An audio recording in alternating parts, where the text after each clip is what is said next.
to Got News on Political News. We're back again with you this week. Now, we may have a little, some not political difficulties, but some technical difficulties, where Bill is at. Their storm has been coming through there from the hurricane, kind of the aftermath. So, if we, have any difficulties, Bill will try to come back on and go in and out of the broadcast. So hopefully that won't happen, but we're still praying for everybody who's been impacted by Hurricane Harvey. There are still people in Texas who have a lot of needs down there and a lot of donations that need to go there. Also for the people in Florida and the surrounding areas that are dealing with Hurricane Irma. I think a lot of that, Bill, we're very fortunate that Florida didn't turn out to be as bad as some had forecasted, depending upon what area you are in Florida. Yeah, I guess the people in Key West might see it a little differently, but exactly. Yeah, but considering what they were building it up to be, this great harbinger of death, it seems like that they didn't get it as bad as what they thought they were going to do, or what they thought they were going to get. But it's a lot of destruction. A lot of people are without power, and having lived in Florida for 10 years, to be in 90-degree heat and humidity with no air conditioning, that's about as close to hell as I want to get. Yeah. I know a lot of people that I know down there, are without electricity. They're having to make their meals on camping stoves outside and, just trying to recover, waiting for the water to recede. And, it was pretty massive. It was great to see those that were coming together and helping each other and not waiting for the government, but just in Texas and in Florida, getting out there and helping each other get back on their feet. It was discouraging to hear some of the allegations that were talked about in regards to the Red Cross and how the Red Cross were taking the donations away from people in the churches and selling them for some instances. And I don't say that lightly. I know some of the groups that were volunteering, and they have confirmed for me that did actually happen. And if that's true, I'll leave it as allegations at the Red Cross. They will never see another dime from me ever. So, well, I heard reports from public officials in Texas who were saying, if you're going to donate, don't donate to Red Cross. So, I don't know. That's what I've read. So, yeah. And if that happened, and like I said, the people that told me that it happened, I find that very shameful behavior for any organization that would do that. And I would encourage people to go to those organizations and donate to them that give 100% to the people out there in need. So again, we hope that the Red Cross will find the way out of the darkness. Let's just say that. I've had a little interaction with Samaritan's Purse, and we've donated to Samaritan's Purse and feel comfortable about that. So a lot of people in great need today. Yeah, absolutely. And I want to remind those people that are coming in, please feel free to comment. Feel free to ask questions. We are having some technical difficulties on Bill's end because where he's at in the part of the state that he's in, they're having some aftermath, from the hurricanes that are left over. So we're going to try to keep that going as long as we can, and hopefully we'll have it straight through and we won't have any problems. I did want to start this week with talking about, I don't know, once again, Bill, I've seen a lot of, I call it Christian persecution, and it wasn't, a lot of times it hasn't been so obvious, but it's becoming more and more obvious, it seems to me. I don't know what your thoughts about that are. We're talking about when the Senate and those hearings there. Okay. Yeah. Well, just in general, though, to begin with, I mean, have you seen more what you feel more like Christian persecution just coming out in different things? Sure. Yeah. Sure. I mean, there's long been an attempt to silence Christians, believers, people who actually promote what the Bible says. And it just gathers steam because what happens is people push and they try to take a mile and they get pushed back a half mile, but they've made ground. And so they push a little farther and they feel like they can get away with it more and more and more and more. And it's just a progression. So yeah, I mean, definitely so. going ahead and bringing some biblical concept in here. You and I, mankind, was created with the ability to articulate thoughts, concepts, ideas. And as believers, we are to be witnesses for what is true. That means we have to speak. So what's the best way to shut that down? To put us in a situation where we can't speak, or to take us off of a platform that has great access. So yeah, there's just this pervasive mentality to silence us in whatever capacity, whether it's in a public office or whether it's just somebody trying to run a business the way they want to run it. Well, I think, too, last week it was pretty obvious that we're getting farther down the rabbit hole, if you will, and that type of thing happening. Senator Dianne Feinstein from California was one of, I think, the biggest offenders in that area when they were having a Senate Judiciary Committee hearing in regards to one of the people that President Trump wants to be a federal judicial nominee for federal court. Amy Barrett is her name. She's a Notre Dame law professor, and she was chosen to be a federal judge on the 7th U.S. Circuit Court of Appeals in Chicago. And it came up, and I mean, to me, it was rather surprising that this would come up. It was so blatant that Dianne Feinstein felt that she couldn't be a good judge because she's a Catholic and a Christian.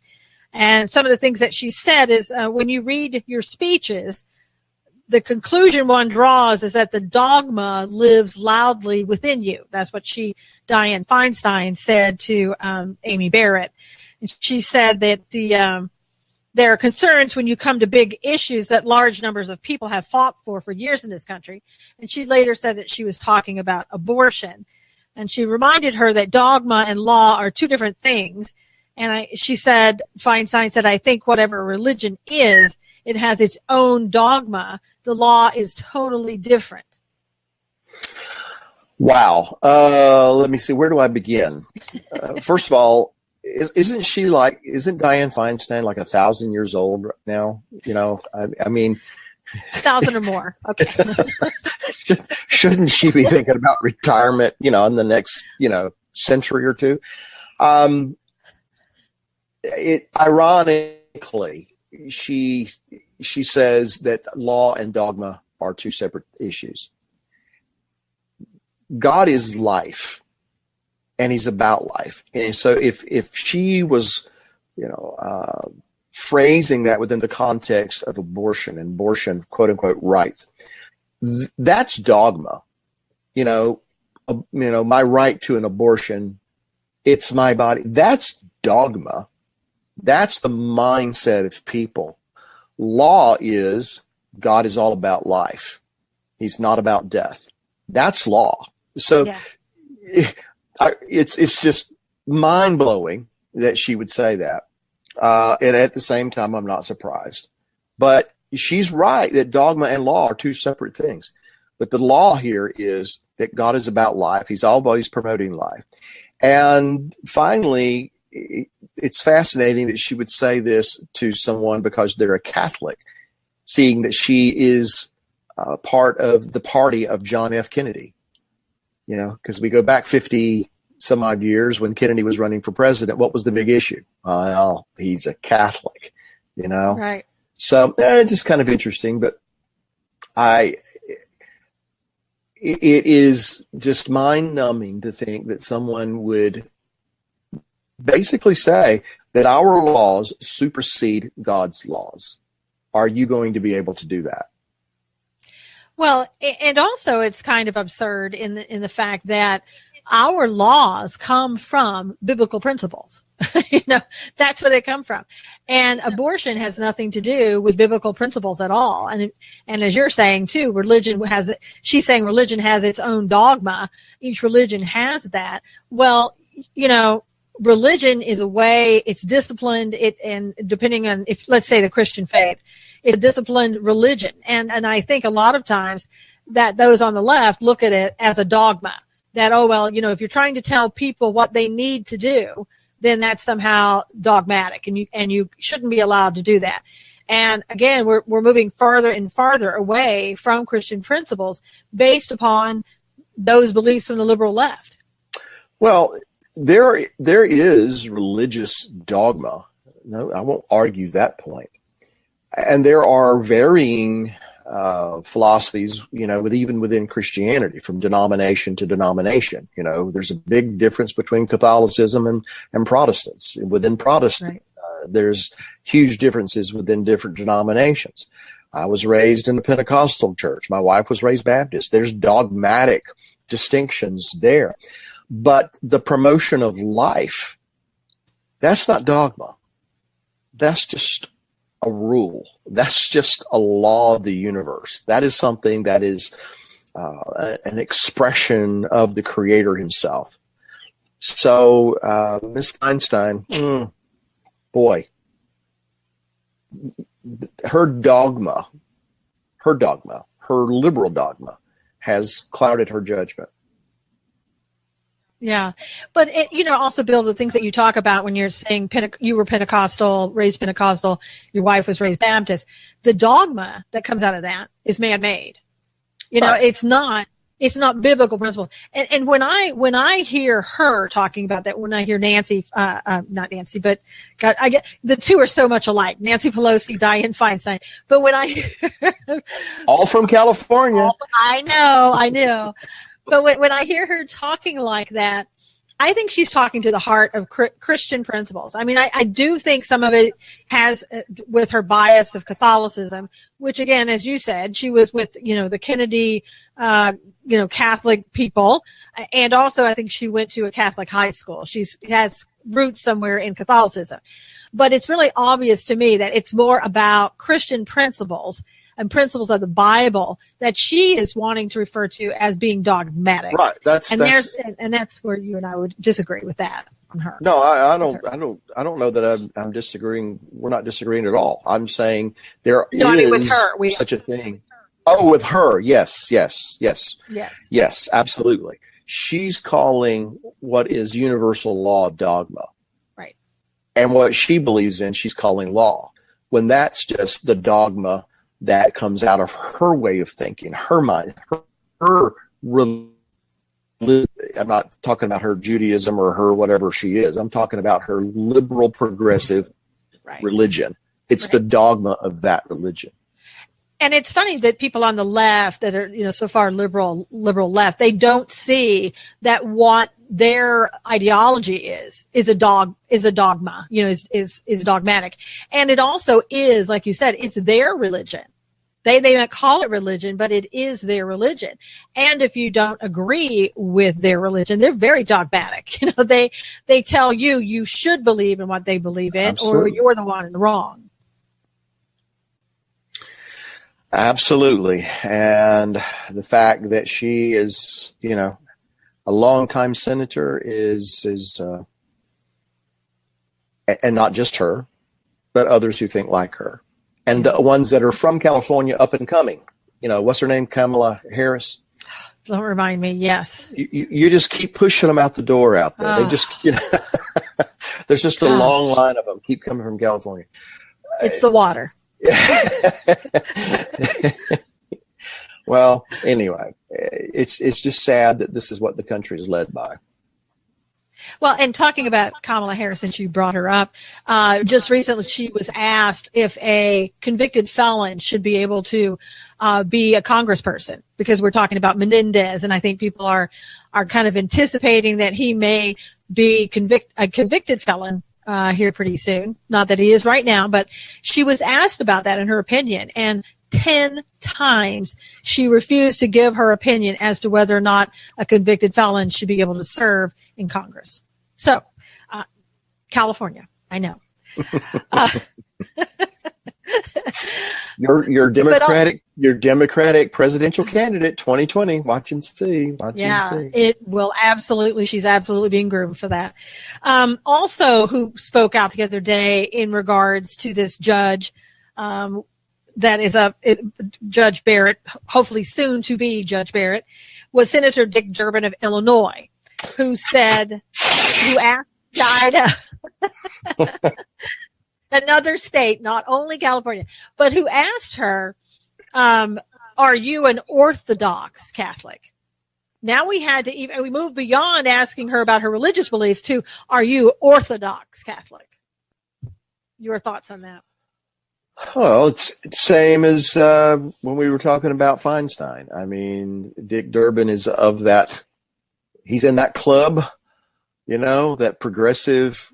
Let's suppress biblical principle as it rears its head in our society.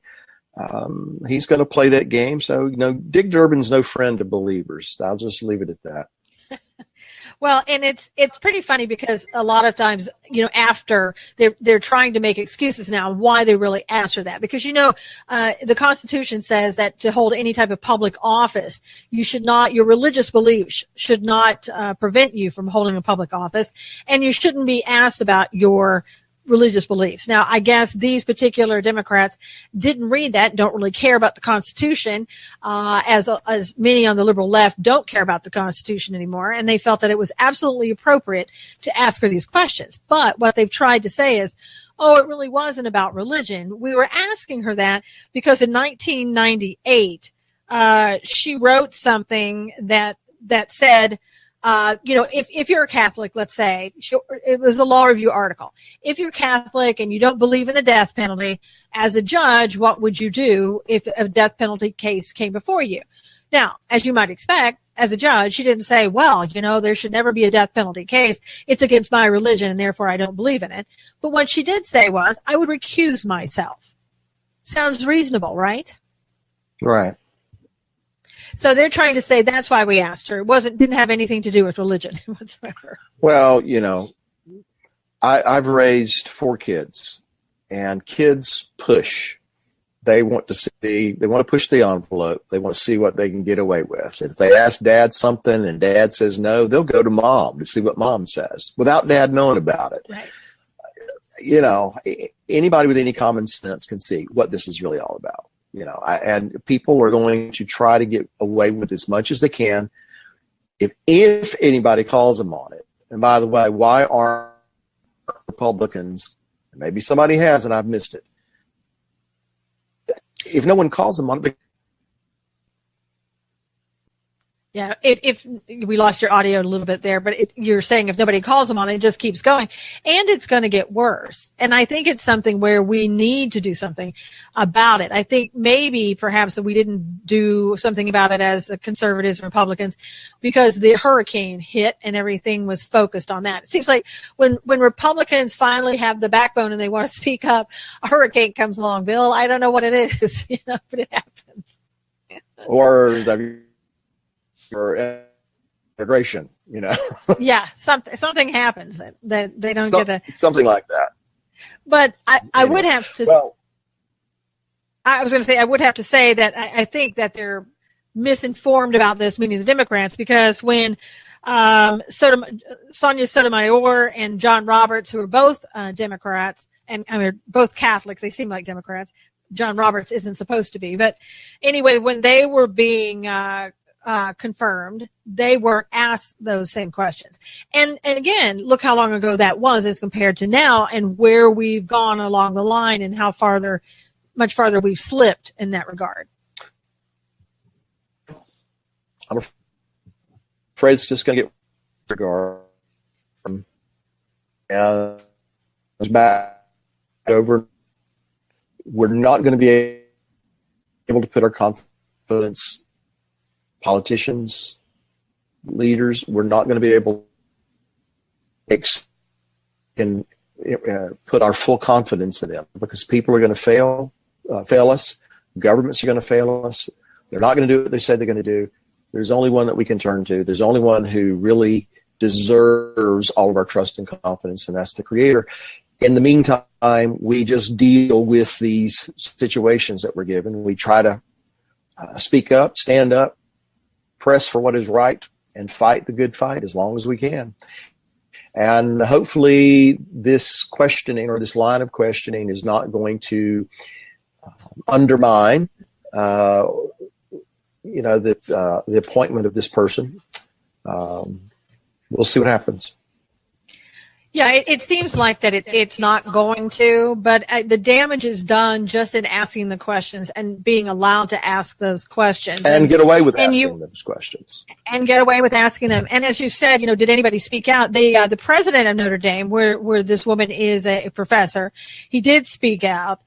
And he said basically some of those words were that it was chilling to listen to these senators ask these type of questions. And he said, your concern, as you expressed it, is that dogma lives loudly in Professor Barrett, and that it is a concern when you come to big issues that large numbers of people have fought for years in this country. He said, I am one in whose heart dogma lives loudly, as it has for centuries in the lives of many Americans, some of whom have given their lives in service to this nation. Indeed, it lived loudly in the hearts of those who founded our nation as one where citizens could practice their faith freely and without apology. It is chilling to hear from a United States senator that this might now disqualify someone from service as a federal judge. Well, so good for him. Yeah, good, exactly. Good for him. Some of the senators should have echoed that statement. Yeah, and our congressman should echo that statement. Right, and I think Ben Sasse did. He was one of the Republicans that did, who basically, when it came his time, he let Ms. Barrett say what the Constitution has to say about religious beliefs when you're being looked at for any type of political, for office in Congress or judge or anything like that. So yeah. I was glad that he said something. Well, good. Hey, I just want to remind everybody that's coming in, I'm having some technical issues on my end. I hope you can hear me. Hope you can see me. We had remnants of Irma come through and trees down, power lines down, a lot of power outages. And so I'm kind of crippled today. So well, at least you can use that excuse today. Yeah, I can use that excuse today. What about all the other times? Next week. Exactly. Next week we'll find another one for you, but okay. All right. Yeah. Every now and then your audio does freeze a little. I hope people, understand today. It's one of those things that's going to happen. We can't help the weather. We're just lucky to have internet because Bill's studio, the internet is completely down. So yeah, it's down. So it's down. Also, Bill, I wanted to tell you that a Princeton University professor or president, I should say, also spoke out. And I wanted to kind of tell you what he said. He said that the senators should refrain from interrogating nominees about their religious or spiritual foundations of their jurisprudential views, because religious belief is constitutionally irrelevant to the qualifications for a federal judgeship. The Senate should not interrogate any nominee about those beliefs. I believe more specifically that those questions directed to Professor Barrett about her faith were not consistent with the principles set forth in the Constitution's no religious test clause. And, I think that's good because, again, we've seen for so many years now how the liberal left is trying to make the Constitution irrelevant and say that it's an outdated document. So we're getting a double whammy from religious beliefs and from the Constitution. Both are being attacked. Kind of go hand in hand. I was going to say it's kind of one and the same because the Constitution was inspired by documents that were based on biblical principles. So there's a connection between the two. And we still see, each day we talk about on this show, because I bring it up, we talk about how communism is trying to take over. And I know some people think that may be a conspiracy type theory. It really isn't. Antifa, other groups, it's about communism. It's about trying to undo everything in America that we hold dear, including, as we have seen, our faith and our religious beliefs themselves. So this is just one more extension, if you will, of seeing the senators ask questions like this, where we're moving away from God and religion and our beliefs towards a more, secular, anti-God approach. When I was a young fella, my father had me read the Communist Manifesto to be acquainted with the philosophies and the methodology of, communists. And I only say that to make this point. Call it a conspiracy theory all you want to. This is what's happening. There are many who have that mindset that are within our government, federal, state, municipal. It's obvious. And so it's a creeping vine, so to speak, but eventually it'll choke the life out if we allow it to happen. It'll choke the life out of this country. Yeah, I absolutely agree. And one thing that I was happy to see, there was a story that came out, and I think one man has it right, and I think we need to follow his example of how to keep this from, like, as you call it, creeping and choking out Christianity in the United States. There's a man in Wisconsin. His name is Kevin, and he owns a Dairy Queen. He's a franchisee owner in Dairy Queen. And he basically, what he did was he had a sign that he posted on his store that said, some of the people coming in here may find me politically incorrect. Because we in here, sometimes we say Merry Christmas. We say Happy Easter. We say God bless America. And I'll tell you, I was very happy to see that somebody is really starting to take the stance of, look, I'm a Christian. This is the store I own. I welcome everybody, but this is who I am. These are my beliefs. And when you come in here, this is what you can expect. Yeah, I read about that, how the sign was a response to someone who had complained about hearing Christian music play while they were in there. And I thought, are you that self-absorbed, whoever this person was? And then, the answer is yes. It's all about me, and I'm offended. Okay, so what? You're offended. Don't come back. Don't come in here. That there, kind of tying it to what we were just talking about, there is this progressive mindset, if you want to call it socialist, what have you. There's this mindset that because they've gotten away with this kind of garbage for so long, they can go into someone's private business. I don't like the music you're playing. I want it stopped. And think that's what needs to happen. And unfortunately, because of political correctness, so many businesses, corporations, school districts have caved to groups like Freedom from Religion Foundation. That has kind of bolstered this idea. I can go in if I don't like something, I'm going to complain about it, threaten to sue, and shut it down. So good for this guy, this gentleman in Wisconsin. As I told you before we came on, if they didn't like his sign, they sure wouldn't like my sign that I would put up in my business. But good for him. And hopefully he's going to have the wherewithal to just kind of stick to his guns on this and not cave to pressures. Continue to play Christian music and continue to say, God bless you. And if somebody gets some heartburn over that, well, then they could go to Burger King. Right. Eat something other than ice cream.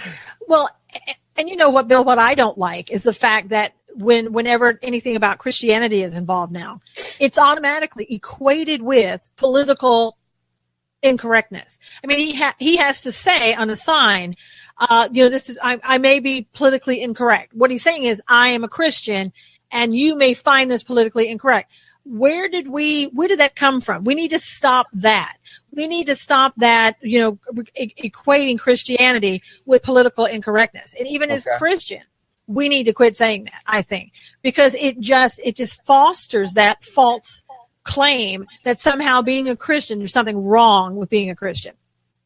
I agree with that. As far as this gentleman's sign and what he was trying to express, I take it, or I took it when I read it, that he was just kind of putting everybody on warning. Hey, if you're going to come in here, expect this kind of behavior, expect music, all this kind of stuff. I guess my approach would be, I might not put up a sign, but if somebody complained about it, I'd probably say, well, go somewhere else. You know? No. Well, and even this guy said, look, if you're that opposed to having any type of religious aspects of it, I'll make arrangements for you so that you won't have to be exposed to it all. He's being very cognizant of his customers and knows that some may not like it, but he's also saying, because you don't like it doesn't mean I have to give up my religious beliefs. I'll accommodate yours, but you accommodate mine. Yeah, and I hope he won't. And I hope the people in the town will support him. The people in the town, for the most part, say that they do support him and feel that we know they're saying we love each other here. We love his idea that this is who he is. We do support him, and that's kind of who we are. I see that Robin said, I love going to places like Chick-fil-A and Sweet Frog. They play Christian music. And Jeff says that this person has other 7-Eleven options they can, spend their money on. They need to get over themselves. But, I don't know about you, and if your Chick-fil-A's in where you are, Bill, but in California again, Chick-fil-A used to have Christian music where they would be singing the words. And somebody complained about that. So now Chick-fil-A in California, at least, just plays the music without the words. I'm going to have to plead ignorance here. When I go into Chick-fil-A or a restaurant or a business, the first thing on my mind is not what music are they playing. My first business is I'm hungry and I'm here to get something to eat, or I need to buy something. Yeah.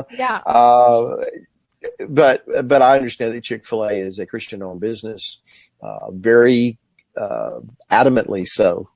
From what I've seen, and good for them. But it just seems to me that people go around looking for something to be offended about. Well, they just go and looking to pick a fight, I don't think they're offended, Bill. I mean, I honestly don't. I think it's all about, I don't want this religion. I don't want your religion in my life. It's not about offended. It's a part of that communist movement. Let's get rid of God. Let's get God out of the public eye, and I don't have to deal with it. And I don't really necessarily think they're offended. I mean, I think in a lot of respects, if it weren't for the fact that they felt that way and they were communists or anti-God, they wouldn't care at all. I mean, but this is a way to further shut down what they're opposed to it. Yeah, well, they're not content to live their godless life in their godless house. They want to spread that around. So isn't that a religious fervor in and of itself? Yes. To further the religion of godlessness? Yes. And I'm going to go into this business and I'm going to go into that place and I'm going to further my religious views. And so here again, we see that those who do the accusing accuse others of what they themselves are guilty of. Yeah. Isn't that great? I mean, seriously, the world is so upside down. I mean, it really is. But we were warned this was going to happen. But it's accusing you of doing the same thing that they're doing. And they absolutely do not see that. No, because how do I want to say this? Liberalism, progressivism, I've heard it said many, many times, and I agree with it. It is a mental disorder born out of deficiency. It's a spiritual deficiency to begin with. And so anyway, that's how I see it.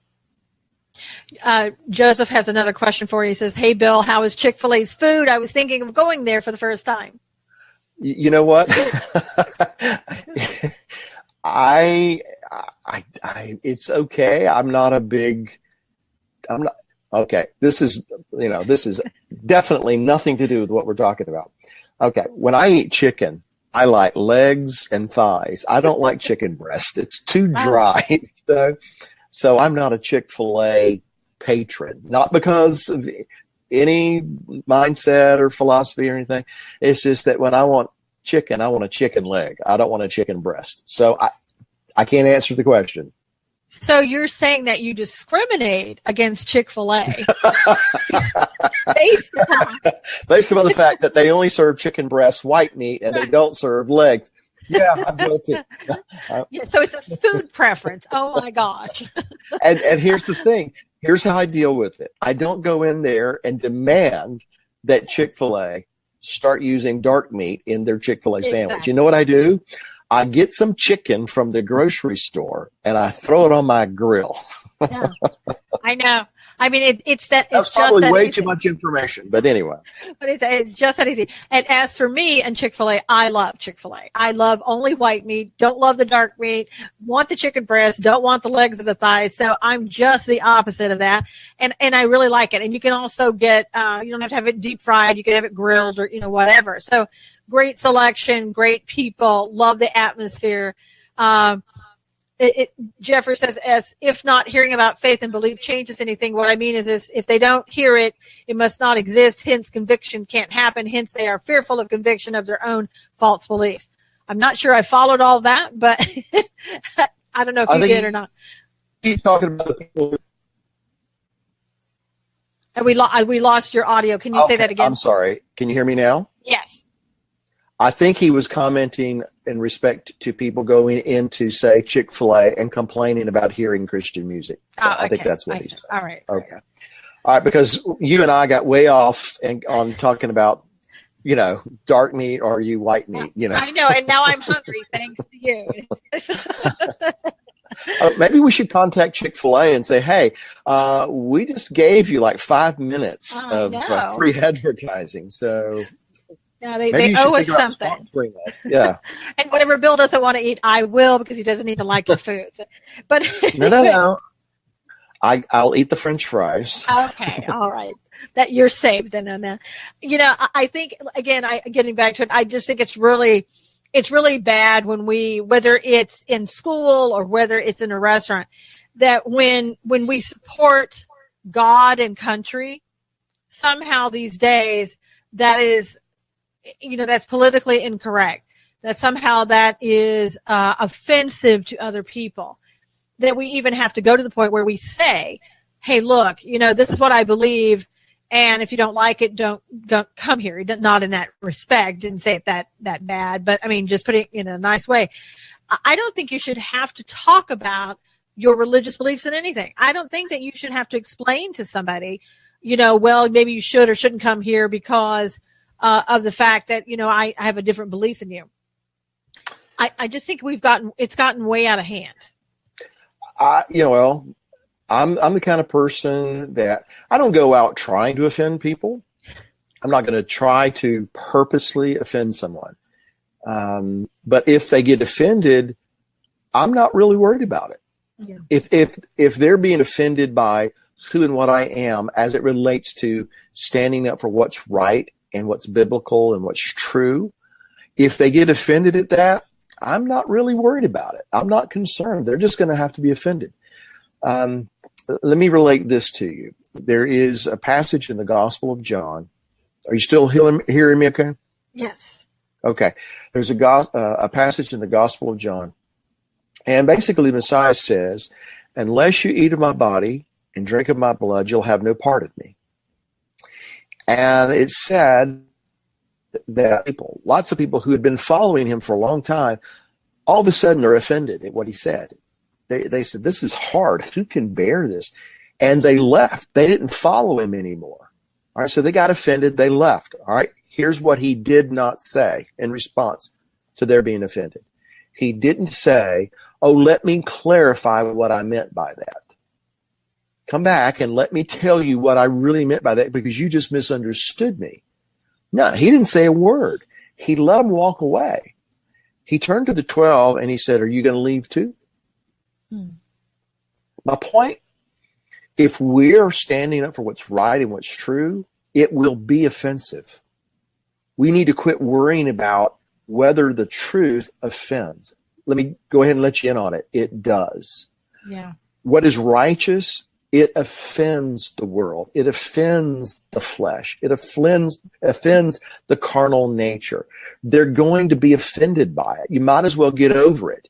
And if it's about you want everybody to like you, that's going to be a problem, because later on, if you stand for what's true, what's right, you're going to be persecuted for it. So we just need to get behind us that they're going to be offended. Yeah, and it's like Jeff said, agreed, if those on the left don't have to defend their beliefs, why do believers not only defend, but they're apologetic for their beliefs? And Joseph said if they are offended of God, they would have to burn their money, because it says, in God we trust on the money. And maybe their excuse to take the upcoming techno mark of the beast by the computer chip, et cetera, et cetera. It's absolutely true. We as Christians we spend more time apologizing for who we are and our beliefs. And when you say that people, shouldn't worry about that, or you're not concerned if you offend anybody, I agree with you. And that's exactly who I am and the way I've always done things. But these people, a lot like Dairy Queen owners, bakers, they are worried about it, because a lot of times they're becoming bankrupt over the fact that they decided they wouldn't bake a cake for someone. So, it is very difficult to try to fight this and try to protect your family and everything else. On the other hand, I'm that either that crazy or whatever, or that stubborn or doing the right thing, that if it were my business, I would run it the way that God tells me to, and whatever happens, happens. Well, A, it's really easy for you and me to say that. B, I totally agree with you, 110%. These people who are like the bakery, the florist, all these different people who've had issues with the LGBTQ, ABDC, EFG group, whatever they are now. They've taken a stand. I realize that people have livelihoods, they have businesses, and they're trying to grow their business, and they don't want to intentionally offend somebody. Right. All right. I understand that. I get that. But there comes a point in time you have to make a choice. Mm-hmm. You, me, all of us, the bakery, the florist, we all have to make a choice. Who do we serve? The dollar or the creator? Mm-hmm. And if we're going to serve the creator, there are going to be times we're going to have to say no to these other things, these other people, these other philosophies, and it may and will cost us. But that, for me, it gets down to the point of it's an issue of, am I willing to die to my will, my desires, my wants, or not? Again, it's easy for you and me to say that, because I'm not the baker, I'm not the florist that's going through all these things. But at the same time, it's easy for me to see that this principle must hold true in every situation that we find ourselves, whatever our business. I'm in the ministry. That's my quote unquote business, so to speak. And saying some of the things that I say, believing what I believe, teaching what I teach has cost me. It's cost me a lot in some respects. And there's sometimes, that I go, well, if I'd done this, if I hadn't done that, then this, that, and the other. But I'm trying to, get what I want or my desire. And it shouldn't be about that if we are a believer. And so, and I hope you can still hear me okay, just tagging on this thought to that one. If I am going to follow the Messiah, if I am going to take up my cross and follow him, it's about self-denial. It's about paying the price, paying the costs that are incurred. And that might mean that people are going to get offended. Yeah. But who am I more willing to offend, them or God? Right. No, and that is what it comes down to. Jeffrey said, Susan, you're right. We need to remember that times will get very challenging for followers of Yeshua, Jesus, as we get closer and closer to the second coming. And I think, it's absolutely true. And a lot of times, Bill, too, that these businesses aren't very supportive. Like, for example, Dairy Queen came out and said, the American Dairy Queen Corporation does not encourage our independently owned and operated franchisees to post non-business related messages in their locations or on their external reader boards. This sign expresses the views of this independent owner only and does not speak for the ADQ Corporation or any of the affiliates, blah, blah, blah. Again, we've got people who are, and I understand they're a corporation. They don't want to get sued. They would say, you're kind of on your own, guy. You didn't do exactly what we wanted you to. While I understand that, it's hard as a franchisee owner or somebody who has a parent company to try to go and do things as the way God would want them to do rather than, what the company would want them to do. And as you said, we're not in their shoes. I would hope if I were in his shoes, I would do exactly what he did, so. And that's the way I kind of look at it. But people, it's not only about Christianity that they get offended. They got offended at this same corporation because he handed out free ice cream to veterans on Veterans Day. Oh, okay. So somebody got offended that he gave ice cream to veterans. Yeah, for free. Yeah, free ice cream. They didn't like it. Okay, well, that person just needs to be slapped. I'm sorry, I don't know what else to do with that. They just need to be slapped. A Southern slap, not for real slap, but a Southern slap. I'm saying. Bless their little hearts. Bless their hearts. Absolutely. I know. I mean, some people, no matter what, you are just not going to make them happy. And I don't care how many rules you come up with at a corporation. There's going to be something that offends somebody. And it's very sad, and the political correctness has led us to this point. Well, those people that get offended at things like that, you see, they do not live lives of self-denial. Right. They live lives of self-absorption. It's all about me, what I want, my will, my desire.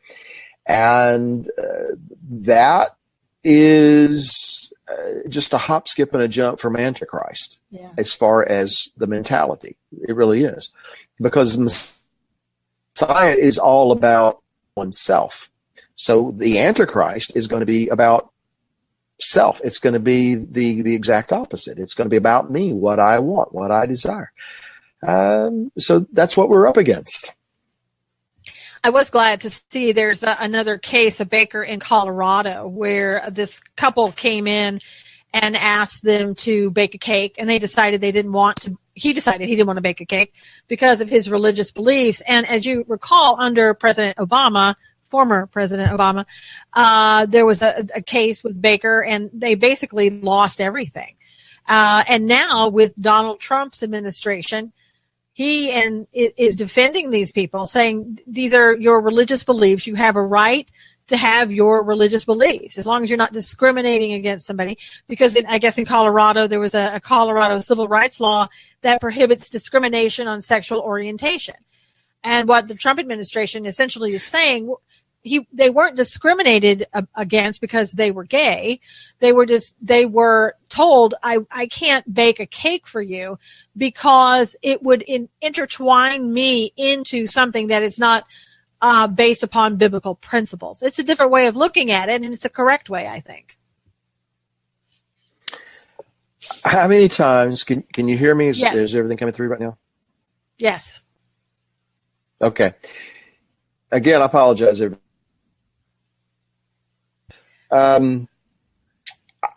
All my life, I have gone into places that have little signs that says, no shirt, no shoes, no service. And we all understood that. It's even a country song. Sorry, what? I said they even made a country song out of it. It was so important. Did they? Oh, I didn't listen to it, so I don't know about that. But yeah, and so it's amazing to me that someone can put up a sign that says, if you're not wearing a shirt, if you don't have any shoes on, and they've added this, if you don't pull up your britches, don't come in here. People understand that. But if you say, you know what, I can't participate in this because it goes against my conscience, well, that becomes a federal case. I hope that the Justice Department will, in their position on this, the Trump administration Justice Department, I hope that this will have bearing on the conclusion of this case, and I hope them to keep their business and run it the way they see fit. And if not, Yeah, I know. It would be nice to be able, again, and I think that I like the distinction. You're not discriminating. You're not saying, I don't like you because of your race or of your sexual orientation, or that you're male and not female, or anything else like that. It is saying, based upon my own religious beliefs, if anything that goes against biblical principles, I can't participate in. And that really is a total opposite way of how the Obama administration dealt with things and how the judges under that administration handled cases. It was more of, or less, it didn't matter. Anything that was, your own personal beliefs were thrown out the window. Nobody cared. And it was automatically looked at, well, as you're a racist, or you're homophobic, or whatever the case may be. And now we're coming back to more of, I'll just say it, common sense, rational way of looking at things under this administration when it comes to issues like this. Is this a pending case, or what's the situation? It is. Yeah, it's going on right now. Just okay. No outcome yet. Well, hopefully it's going to be a good outcome for these people. And, we need to pray for people like that are taking a stand, and putting it on the line. We need to support them in every way we can. First and foremost, prayer. Yeah, absolutely. And, another thing that I'm kind of seeing too, recently the Pope, we were talking about Catholics today in the very beginning here, and we'll conclude with this. But the Pope was coming out against President Trump and pushing this pro-life thing, which, you'd expect to see from and hear from the Pope. But what I've noticed is now that those on the left, and that includes the Pope, who has very left-leaning ways of looking at things, most likely from where he's from in the country that he's from, but he's taken the definition of pro-life and has said, if President Trump doesn't allow for the Dreamers to stay here, doesn't allow for DACA to become law, then he's not a pro-life president. Well, isn't that special? Why don't we ask him why there are guards posted around the Vatican? Why is there a Swiss guard? And shouldn't you remove those guards? Shouldn't you remove those barriers and allow people just to come in and to occupy and to find a place to live within that vast compound that's called the Vatican, if he's so pro-life in that respect? It's socialism and communism and this progressive way of thinking knows no bounds. And, with all due respect to anyone who's listening, who's Catholic, I'm sorry, but I'm not Catholic. I do not believe the Pope is infallible. I believe he's a man just like everybody else. And in this regard, he's just dead wrong, because you want to keep against life doesn't mean you're trying to destroy life. As I understand it, and you can correct me if I'm wrong, in the Declaration, it says that we are given certain inalienable rights, life, liberty, and the pursuit of happiness.